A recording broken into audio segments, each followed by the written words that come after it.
Hello students. तो हम लोग नेक्स्ट अभी जो करने वाले हैं वो है कैरेक्टरिस्टिक्स ऑफ एसएचएम। इससे पहले हमने एसएचएम के बारे में बात की थी, सिंपल हार्मोनिक मोशन क्या था, फोर्सेस कैसे लग रहे थे।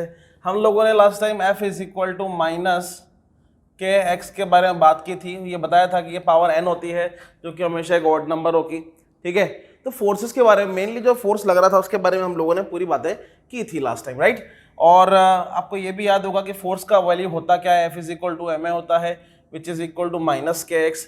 और अगर मुझे यहाँ से एक्सेलरेशन निकालना होगा तो माइनस के एक्स बाई एम हो जाएगा, ये भी हमें पता था। और ये इसको मैंने यहाँ पर ओमेगा इज इक्वल टू कितना कंसिडर किया था, X by M. Omega square is equal to कितना कंसिडर कर लिया था मैंने, ये के बाई एम। ठीक है, तो ये वैल्यू किया, ये ए कितना बन गया था आपका, a is equal to minus of omega square x. याद आ रहा है आपको? लास्ट वीडियो में हम लोगों ने इस तरह कुछ बातें की थी। ओमेगा स्क्वायर, या ओमेगा स्क्वायर क्या आपका, ओमेगा क्या आपका एंगुलर फ्रीक्वेंसी होता है, और ये किसके बराबर होगा, के बाई एम के बराबर। क्या मैं अगर ओमेगा की वैल्यू निकालूं तो root of k by M लिख सकता हूं, कोई दिक्कत नहीं होनी चाहिए इसके अंदर। ठीक है, क्या ये चीजें मैं साइड में लिख दूंगा अगर जरूरत पड़ेगी तो। अभी आगे चलते हैं। आप बात करने वाले हैं कैरेक्टरिस्टिक्स ऑफ एसएचएम की, है ना। अब ये देखें कि सबसे पहले जो हम निकालने वाले हैं वो क्या निकालने वाले हैं, डिस्प्लेसमेंट। ठीक है, डिस्प्लेसमेंट से वेलोसिटी निकाल सकते हैं एक बार, उसको डिफरेंशिएट करके टाइम के रेस्पेक्ट में, ये सब चीजें हैं। तो सबसे पहले बात करने वाला हूं डिस्प्लेसमेंट। कैसे निकालेंगे, मैं कैसे निकालने वाला हूं डिस्प्लेसमेंट को, with the help of SHM as a projection of UCM. UCM मतलब यूनिफॉर्म सर्कुलर मोशन की हेल्प से मैं ये निकालने वाला हूं। इसको ऐसा नहीं है कि मैं ये सिर्फ यूसीएम की हेल्प से निकालूंगा, मेरे पास और भी कई मेथड है, जैसे कि इंटीग्रेशन डिफरेंशिएशन की हेल्प से भी मैं कर सकता हूं। लेकिन यहां पर सबसे इजी जो मेथड मुझे लगता है वो ये है यूनिफॉर्म सर्कुलर मोशन। ऐसा नहीं है कि मतलब ये आसान है और कभी एग्जाम में नहीं आएगा, यही प्रॉपर मेथड है, गलत भी नहीं है, बिल्कुल परफेक्ट मेथड है। ठीक है, इसको एक सर्कल बनाते सबसे पहले।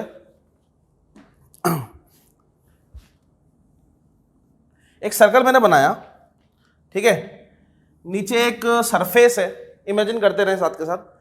सरफेस है, यहां पर एक ऑब्जेक्ट है थोड़ा सा, और यहां से ऊपर से क्या हो रहा है आपका, लाइट आ रहा है कंटिन्यूअसली।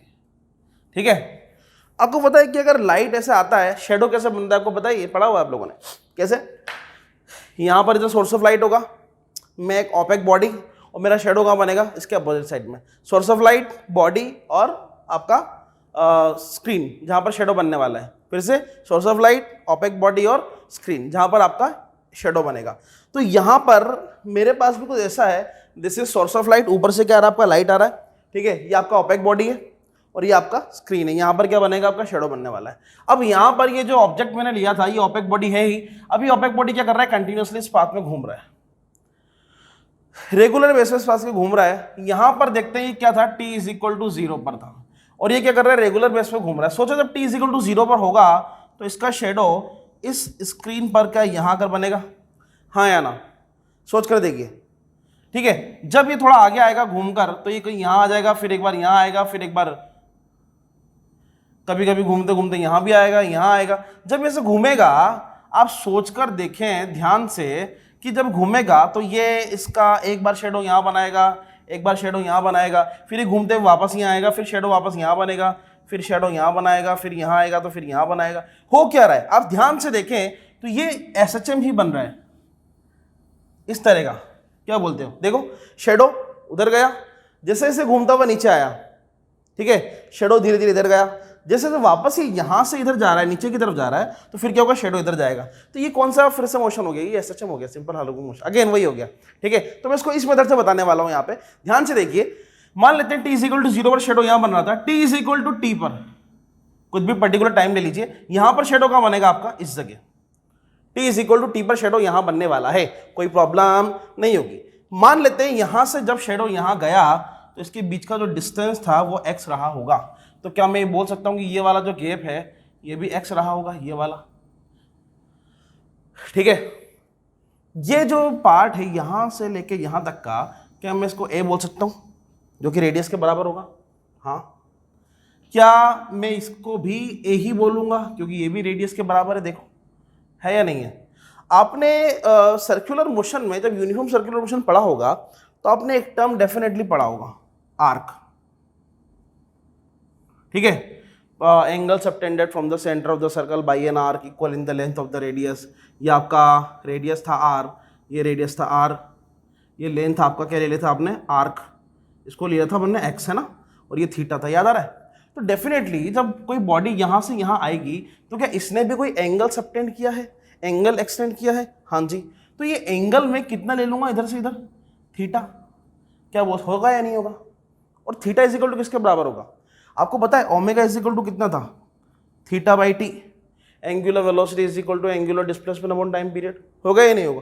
अगर मैं इसको क्रॉस मल्टीप्लाई करूंगा तो थीटा इज इक्वल टू कितना हो जाएगा, ओमेगा टी के बराबर। क्या मैं इसको यहां पर थीटा को ये भी लिख सकता हूं ओमेगा टी, अरे होगा या नहीं होगा, लिख सकते हैं भैया, ठीक है। अब आप आगे देखते हैं, मैं छोटी छोटी चीजें बताकर जा रहा हूं जिससे आगे आपको प्रॉब्लम नहीं आएगी। ये ए है, ये थीटा हो गया है। अगर मैं आपसे बोलूं कि we have to find the value of X, अगर मुझे यहाँ पर एक्स निकालना है तो आप देखेंगे थीटा के सामने वाला एक्स मतलब ये परपेंडिकुलर हो गया, और मुझे पता है कि sine theta is equal to किसके बराबर होता है, परपेंडिकुलर अपॉन हाइपोटेनियस के। तो मतलब मैं ये बोल दूंगा कि साइन ओमेगा टी, थीटा की जगह मैंने ओमेगा टी लिखा है, परपेंडिकुलर का वैल्यू कितना है एक्स और हाइपोटेनियस कितना है ए। तो यहां पर x इज इक्वल टू कितना आ जाएगा आपका, ए साइन ओमेगा टी। ये मेरा इक्वेशन बन गया है डिस्प्लेसमेंट का, x is equal to A sine omega T. ये बन गया मेरे पास सिंबल, ठीक है, ए साइन ओमेगा टी, ठीक है। ये मेरा बेसिक। कुछ लोग बोलते हैं कि सर यहां पर मैंने कई बार फाइव भी लगा देखा है, ओमेगा टी प्लस फाइव लगा देखा है। मैंने कहा हाँ है, ये एक्चुअल में जो फाइव होता है ये इनिशियल फेज कहलाता है। क्या कहलाता है ये, इनिशियल फेज। मैं एक एग्जांपल देता हूं, आपको जल्दी ही समझ में आएगा, ठीक है। ओमेगा टी आपने ये ले लिया, ठीक है। अब मैं आपसे बोलूंगा कि ओमेगा, अगर मैं साथ में ये 30 डिग्री ले लेता हूं, मान लेते हैं फाइव का वैल्यू कितना ले लिया मैंने, 30 डिग्री।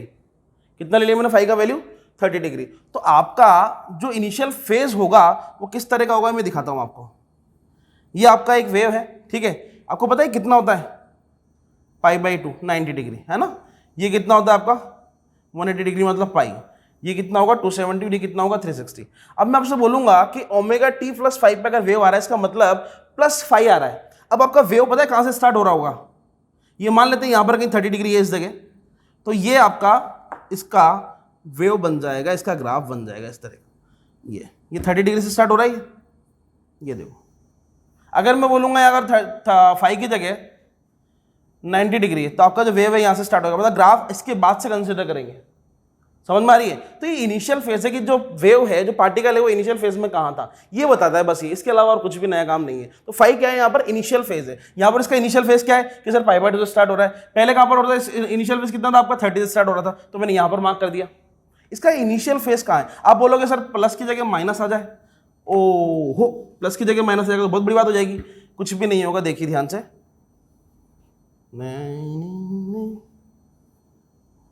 इस तरह का वेव बनेगा। ये आपका मीन पोजीशन, ठीक है। अब मैंने बोला कि माइनस कितना ले लूं, 45 ले लें। ये 5 का वैल्यू मैंने कितना ले लिया यहाँ पर 45 डिग्री, माइनस का है। अब देखो यहां से तो मीन पोजीशन है, ये आपका एक 90 का हो गया, कितना हो गया 90 का होगा ना। तो ये कहीं यहां पर इस जगह 45 होगा, इस जगह मान लेते हैं। तो आपका जो वेव होगा वो यहां से स्टार्ट होगा। ये आपका ग्राफ कुछ इस तरह का दिखेगा, ये देखो, ये आपका इनिशियल फेज हो गया। नहीं आया समझ में। तो बस ये इसको शो करता है कि इसका इनिशियल फेज क्या है, इस वेव का, इस ग्राफ का इनिशियल फेज क्या है, बस यही रिप्रेजेंट करता है। आई थिंक ये काफी आसान तरीका है वैसे निकालने का। अगर मैं इसको इंटीग्रेशन डिफरेंशिएशन सॉल्व करने बैठ जाता तो पता नहीं क्या क्या हो जाता। बहुत लंबा प्रोसेस है, सीरियसली बहुत लंबा प्रोसेस है। सबसे आसान प्रोसेस ये है जिससे एक बार में निकल जाता है। आप देखेंगे जैसे जैसे पार्टिकल घूमेगा तो जब पार्टिकल ये वाला तो इधर घूमेगा और नीचे शेडो कैसे, कभी इधर कभी इधर, इस तरह घूमेगी। एसएचएम करेगी, करेगी नहीं करेगी, सोच कर देखो। जैसे जैसे यहाँ पर आएगा, खुद से करके देखो, ज्यादा मजा आएगा यार। इधर आएगा, यहाँ पर आएगा शेडो, यहाँ पर, यहाँ आएगा शेडो, यहाँ पर शेडो। अब इसके बाद ये इसका एक्सट्रीम पोजीशन हो गया एक तरह से। अब एक्सट्रीम पोजीशन के आगे पार्टिकल जाएगा ही नहीं, तो क्या करेगा सर, फिर से वापस उसी जगह घूमेगा जैसे वो ब्लॉक करते थे अपन स्प्रिंग ब्लॉक सिस्टम में, करते थे नहीं करते थे। ये ब्लॉक लिया, खींच के छोड़ दिया। अब मान ले इसका एक्सट्रीम पोजीशन ये है, अब इससे आगे तो जाएगा नहीं है, अब क्या करेगा, पीछे जाएगा। समझ रहे हो ना? तो इस तरह इसको फील करो। तो मेरा जो फॉर्मूला बन जाएगा डिस्प्लेसमेंट का, क्या बन जाएगा, x is equal to a sin omega T. अब आपको इसका मान लो वेलोसिटी भी निकालना है, तो क्या करोगे, इसको डिफरेंशिएट कर दो एक बार। ठीक है, कर सकते हैं ना एक बार। क्या हो जाएगा, v इज इक्वल टू, एक बार डिफरेंशिएट करने पे a omega cos omega T. नहीं समझे? ये तो एज इट इज है, ओमेगा का भी डिफरेंशिएशन बाहर आ जाएगा, sin x का cos x लिख दो, आगे आंसर। इस तरह हम लोग कर सकते हैं, कुछ ज्यादा बड़ा मतलब है नहीं पहाड़ जैसा, बहुत आसान है यूनिफॉर्म सर्कुलर मोशन से करना। ठीक है, अब हम किसकी बात करने वाले हैं इसके बाद, एम्पलीट्यूड की। अगर मैं एम्पलीट्यूड की बात करूंगा तो एम्पलीट्यूड होता क्या है, ये तो डिस्प्लेसमेंट की बात कर ली, एम्पलीट्यूड क्या होगा, maximum displacement from its mean position. Maximum displacement, यहां से इसका मैक्सिमम डिस्प्लेसमेंट क्या कहलाएगा, इसका एम्पलीट्यूड। ठीक है, यहां से इसका मैक्सिमम डिस्प्लेसमेंट, सॉरी ये तो ज्यादा हो गया यार, ये तो यहीं घूम जा रहा है, हाय हाय। इसका मैक्सिमम डिस्प्लेसमेंट क्या कहलाएगा, इसका एम्पलीट्यूड, दैट्स इट। नीचे के नेक्स्ट बात करते हैं टाइम पीरियड की। मैं इसको ना लिखा रहने देता हूं इस वाले पार्ट को। टाइम पीरियड क्या हो सकता है क्या निकाला था हम लोगों ने टाइम पीरियड, अरे 2π/t सर्कुलर मोशन में ओमेगा इज इक्वल टू किसके बराबर होगा, 2π/t। और अगर मैं टाइम पीरियड निकालूंगा तो किसके बराबर हो जाएगा, 2 डिवाइड बाई 2π ओमेगा के बराबर होगा या नहीं होगा, करके देख लो भैया, होगा। ये हो गया मेरे पास टाइम पीरियड। अब बात करते हैं फ्रीक्वेंसी की। फ्रीक्वेंसी क्या होती है, number of vibration complete by particle in 1 second which is equal to this. और अगर मैं इसको वैल्यू पुट करूं तो क्या लिखोगे कि सर 1/t का वैल्यू 2π/ओमेगा। ठीक है, और सिंप्लीफाई करोगे तो ओमेगा अपॉन 2π, ये भी हो जाएगा। क्या बोलते हो, होगा या नहीं होगा? ठीक है, तो इस तरह हम वैल्यूज निकाल सकते हैं। ठीक, आगे बात करेंगे नेक्स्ट टर्न पे। ठीक है, यहां तक इसमें अगर कोई डाउट हो तो मुझसे पूछ ले आओ। ठीक है, इसको नोट डाउन कर ले, नेक्स्ट टॉपिक करते हैं। तो हमारा जो नेक्स्ट टॉपिक है वो है एप्लीकेशन ऑफ एसएचएम। एसएचएम के एप्लीकेशन क्या क्या है। ठीक है, तो पहला हम बात करने वाले हैं derivation for time period of simple pendulum. पहले हम बात करेंगे सिंपल पेंडुलम की, फिर बात करेंगे इनफाइनाइट लेंथ के पेंडुलम की। मतलब पेंडुलम बहुत बड़ा होगा, अभी पेंडुलम क्या है मेरे पास, वो छोटा सा है। बाद में क्या करेंगे, पेंडुलम बहुत बड़ा होगा, उसकी बात करेंगे। ठीक है, तो डेरिवेशन हम करने वाले हैं, टाइम पीरियड निकालना है हमें, और किसके लिए निकालना है, वो सिंपल पेंडुलम के लिए। अब सिंपल पेंडुलम वैसे तो ऑक्सीलेट ऐसे करता है, डिंग डिंग डिंग, इस तरह करता है। ठीक है, मैं इसमें कुछ ज़्यादा कॉम्प्लिकेशंस क्रिएट नहीं कर रहा हूँ डेरिवेशन में, क्योंकि मुझे बस प्रूव करना है। ठीक है, डेरिवेशन वैसे तो जाके तो मोमेंट ऑफ इनर्शिया और टॉर्क वगैरह इसमें यूज होता है, लेकिन मैं क्या कर रहा हूँ, मैंने इसको काफ़ी आसान बनाया हुआ है। मैं कैसे बता रहा हूँ आप लोगों को। अगर मैं इसका पेंडुलम का ऑक्सीलेशन बहुत बड़ा बड़ा यूज करता हूँ ऐसे, तो ऑब्वियसली जो पेंडुलम का जो पाथ होगा वो कर्वीलिनियर होगा, इस तरह लाइक दैट, होगा या नहीं होगा। तो उस केस में अगर ऐसा मैं सिचुएशन क्रिएट करता हूं तो थोड़ा सा डेरिवेशन क्या होता है, मेरा कॉम्प्लेक्स हो जाता है, और उस केस में मुझे टॉर्क, मोमेंट ऑफ इनर्शिया, इस तरह चीज़ें टर्म यूज करनी पड़ेगी, जो कि मैं नहीं चाहता करना। तो मैंने क्या किया, मैंने बस ये इमेजिन किया कि पेंडुलम का ऑक्सीलेशन बहुत बड़ा बड़ा ना होकर छोटा छोटा है। आपको याद होगा मैंने जब एसएचएम को समझाया था तब मैंने आपसे बोला था कि वैसे तो ये पेंडुलम का जो ऑक्सीलेशन होता है ये कर्वीलिनियर होता है, लेकिन अगर मैं उसको स्मॉल मान लूं तो क्या ये एसएचएम का पार्ट होगा, ऑक्सीलेशन का पार्ट होगा। आपने बोला था याद है, राइट लेफ्ट एसएचएम होगा, अप एंड डाउन एसएचएम होगा। तो मैं उसी की बात करने वाला हूं यहाँ पे, राइट। ठीक है, तो यहां पर देखिए, मान लेते हैं जो पेंडुलम है उसका लेंथ, स्ट्रिंग का जो लेंथ है वो गिवन है कितना, मेरे पास L गिवन है, राइट। पेंडुलम में जो ये बॉब लटका है उसको बोलते हैं बॉब, ये जो लगा हुआ है नीचे से बॉल सा, इसको बोलते हैं बॉब। ये बॉब की स्पेशलिटी क्या है कि बॉब का जो डेंसिटी है वो ज़्यादा होना चाहिए। ठीक है, हाई होना चाहिए डेंसिटी। ठीक है, आप सोचो कि अगर मान लो बॉल का डेंसिटी कम हुआ, मान लो कागज़ का बॉल या किसी फॉइल का बॉल बना के लटका दिया, किसी ने फूंक मार दी, वैसा वो पेंडुलम आपका हिलता फिर रहा है इधर उधर, पूरा एक्सपेरिमेंट धराशय हो गया एक ही बार में। तो हमें ऐसे काम नहीं करने, हमें क्या करना है, थोड़ा सा पेंडुलम का मास ज़्यादा लेना है, मतलब उसका डेंसिटी ज़्यादा होना चाहिए as compare to its radius. साफ बोला हुआ है, लिखा हुआ है, कहीं पढ़ेंगे आप तो समझ में आएगा कि डेंसिटी ऑफ बॉब है ना ज़्यादा होना चाहिए। ठीक है, दूसरा क्या बोल रहा है, लेंथ बड़ा होना चाहिए as compare to its radius. ठीक है, क्या बोला है इसने, लेंथ बड़ा, जो स्ट्रिंग का लेंथ है वो बड़ा होना चाहिए, ज्यादा होना चाहिए as compare to its radius. Radius जो होगा बॉब का उससे लेंथ बड़ा होना चाहिए, तो ऑब्वियसली हमने बड़ा ही लिया है ना। एक और स्पेशलिटी है इसकी कि जो स्ट्रिंग इसने ली है, स्ट्रिंग रस्सी जो ली है वो इनएक्सटेंसिबल होनी चाहिए, मतलब खिंचाव नहीं आना चाहिए। पता लगा है मैंने बॉब लटकाया और लटक गई नीचे, ऐसे काम नहीं होना चाहिए ना, मतलब इनएक्सटेंसिबल होनी चाहिए, खिंचना नहीं चाहिए, ज्यादा खिंचाव नहीं आना चाहिए उसके अंदर। वैसे तो कोई भी चीज आइडियल होती नहीं है, लेकिन फिर भी कंडीशन बता रखी है आइडियल मानने के लिए। हाँ, अब मैं क्या कर रहा हूं, पेंडुलम को इस तरह हल्का हल्का ऑक्सीलेशन कर रहा हूं। हल्का हल्का मतलब बहुत छोटे छोटे टिक टिक टिक टिक छोटे छोटे ऑक्सीलेशन कर रहा हूं। छोटे छोटे ऑक्सीलेशन में मैंने ये कंसीडर क्या कर लिया, ये थीटा है। क्या है ये, थीटा। अर्थ कुछ तो लोगे यार, 1 डिग्री 2 डिग्री, अगर मैं मान लो तो एंगल का वैल्यू 1 डिग्री ले लेता हूं, 1 ओनली 1, छोटा सा डिस्प्लेसमेंट टिक टिक टिक टिक टिक टिक ऐसा, तो वो छोटा सा डिस्प्लेसमेंट है। अब छोटे से डिस्प्लेसमेंट केस की बात कर रहा हूं मैं, तो थीटा कुछ तो होगा ना यार, 1 एटलीस्ट। ऐसे तो लोगे नहीं कि यार 0 डिग्री ले लूंगा, 0 डिग्री पे ऑक्सीलेशन आ गया, नहीं नहीं नहीं, कुछ तो लेना पड़ेगा। तो मैंने 1 डिग्री छोटा सा मान लिया, छोटा 1 एग्जैक्ट वैल्यू नहीं बता रहा हूं, वो छोटा सा जो कि नेग्लिजिबल है। ठीक है, अब ये थीटा है तो यहां क्या mg लग रहा होगा, क्या यहां पर टेंशन लग रहा होगा, अरे हाँ या ना, mg लगेगा। यहां पर mg के मुझे कुछ कंपोनेंट करने पड़ेंगे, थोड़ी मैकेनिक्स लगानी पड़ेगी। यहां पर mg के कंपोनेंट हो जाएंगे, एक इधर और एक इधर।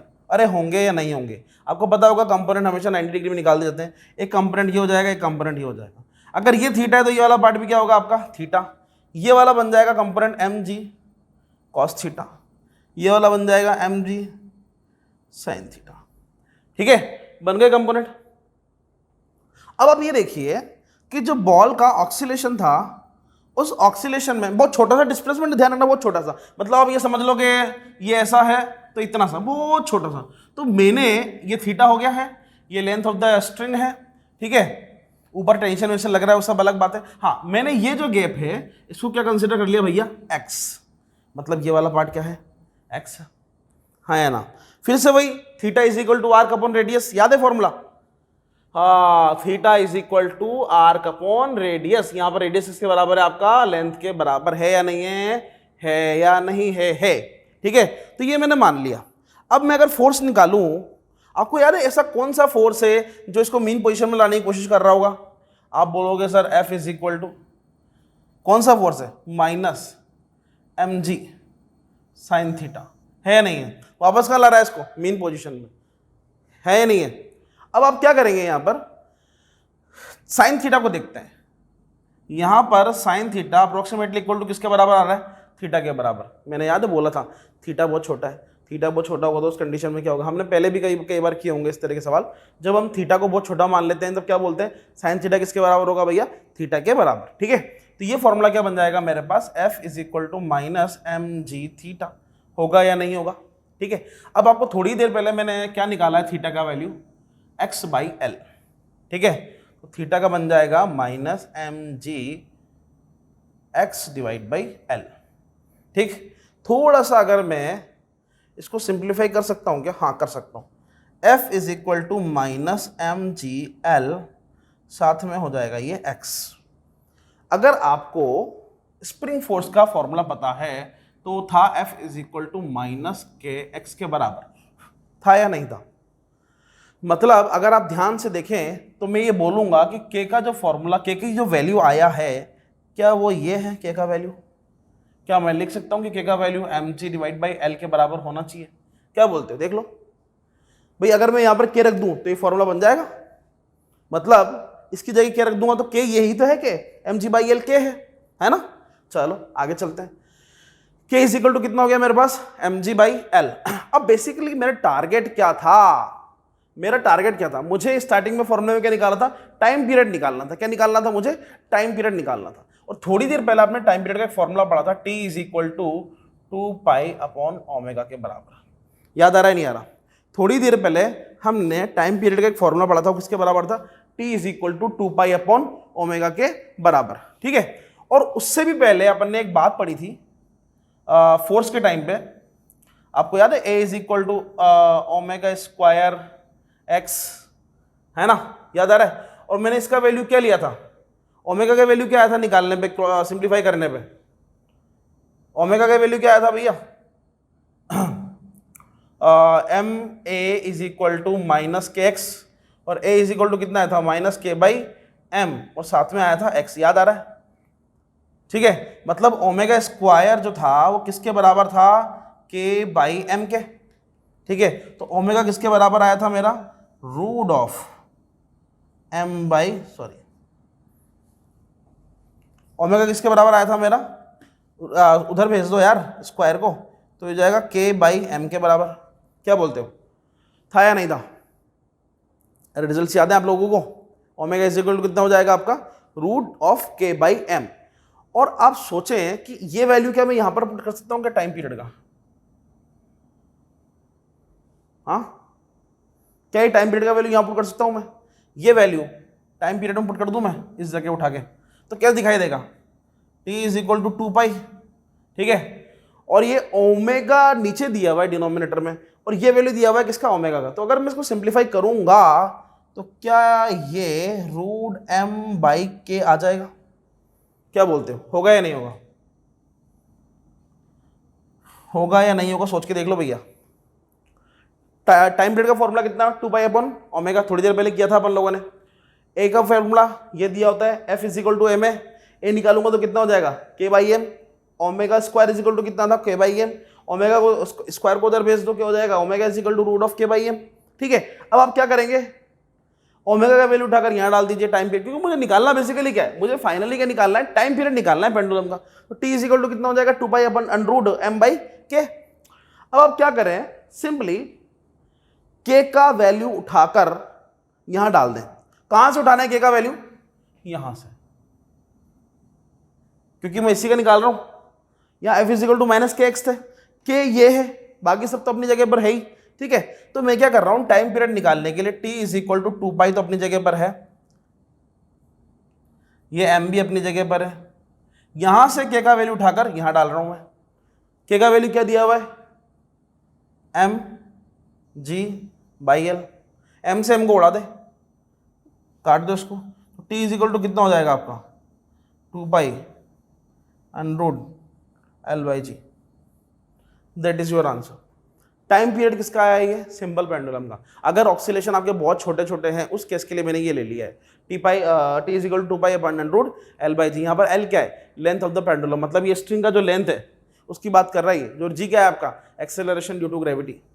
ठीक है, मतलब जो लेंथ और टाइम पीरियड ऑफ पेंडुलम है वो बॉब के मास पर डिपेंड नहीं करता, और किसी पे भी डिपेंड नहीं करता। आप देख लो सामने दिया हुआ है, टी इज इक्वल टू 2 पाई क्या कांस्टेंट है, रूट आप जानते हैं, एल आपका क्या होगा, लेंथ ऑफ द पेंडुलम, और जी क्या होगा आपका, एक्सेलरेशन ड्यू टू ग्रेविटी। बस इन्हीं पे डिपेंड करता है, बाकी किसी पे डिपेंड नहीं करता। ठीक है, तो ये आपका छोटा सा डेरिवेशन है, मैं साइड में जाता हूँ, एक बार ध्यान से देख लीजिए। ठीक है, टी इज इक्वल टू कितना हो जाएगा, ये वाला एक बार खुद से करके देखना, डेफिनेटली जरूर आ जाएगा। आपको इसके और भी मेथड देखने को मिलेंगे, जैसे कि बता रहा था मोमेंट ऑफ इनर्शिया, टॉर्क वगैरह यूज करके जो यूज होता है, एंगुलर एक्सेलरेशन वगैरह, वो सब हमें इसकी नीड नहीं है। ठीक है, मैंने इसको इससे सॉल्व कर दिया, प्रूफ ये भी है। ठीक है, तरीके अलग अलग हो सकते हैं। ठीक, तो नेक्स्ट टॉपिक करते हैं, कौन सा करेंगे हम, इनफाइनाइट लेंथ वाला पेंडुलम। ठीक है।